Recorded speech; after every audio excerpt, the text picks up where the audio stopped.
मैं पूजा कुमारी class 8 history का question number 1। मध्यकाल और आधुनिक काल के ऐतिहासिक स्रोतों में आप क्या फ़र्क पाते हैं? उदाहरण सहित व्याख्या करें। मध्यकालीन स्रोत में इतिहास के मध्य युग के बारे में वर्णित जानकारी देता है। जैसे उदाहरण के तौर पे मध्यकालीन पांडुलिपियाँ, जिसमें ताम्रपत्रों या भोजपत्रों और भोजपत्रों के माध्यम से लिखित साक्ष्य उपलब्ध थे। आधुनिक काल का इतिहास का स्रोत मध्यकालीन इतिहास से काफ़ी आधुनिक बन चुका था। अब हम ताम्रपत्रों या भोजपत्रों पर न लिखकर ऐतिहासिक साक्ष्य को आधुनिक यंत्रों कंप्यूटर संग्रहालयों में रखते हैं।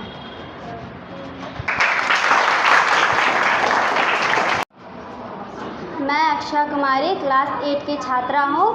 मैं हिस्ट्री चैप्टर 1 का क्वेश्चन नंबर 2। जेम्स मिल ने भारतीय इतिहास को कितने कालखंडों में बांटा? इससे आप कहाँ तक सहमत हैं? आंसर: जेम्स मिल जो कि यूरोप के स्कॉटलैंड के रहने वाले थे। इसी के साथ साथ वे एक प्रसिद्ध अर्थशास्त्री इतिहासकार भी थे।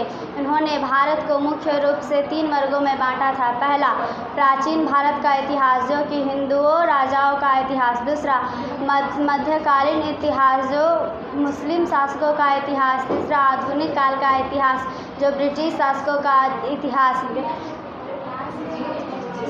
जेम्स मिल के द्वारा किसी भी देश के इतिहास को धार्मिक रूप से किसी भी देश के इतिहास को विभाजित करना ब्रिटिश मंसूबे को दिखाती है कि वह भारतीय इतिहास के विभाजन में फूट डालना चाहते हैं।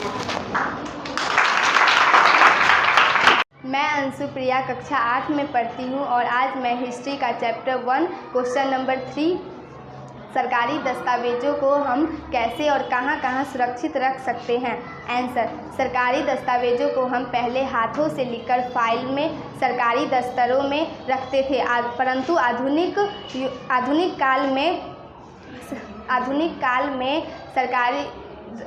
काल में कंप्यूटर के डाटा के साथ हम इसे लंबे समय तक सुरक्षित रख सकते हैं। धन्यवाद।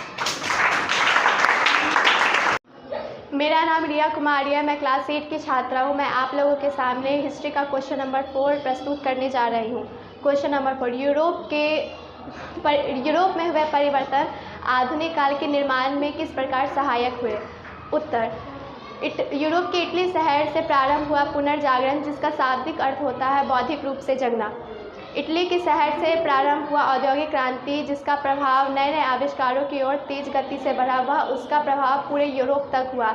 यूरोप में हुए आविष्कार निम्नलिखित हैं: स्टीम इंजन की खोज, गुरुत्वाकर्षण की खोज, दूरबीन की खोज, चित्रकार एवं मूर्तिकार की खोज इत्यादि। उपर्युक्त आविष्कारों के सकारात्मक प्रभाव समस्त विश्व को प्रभावित कर रही थी, जिसका परिणाम स्वरूप यूरोप को आधुनिक काल का नेतृत्व करता मानते हैं।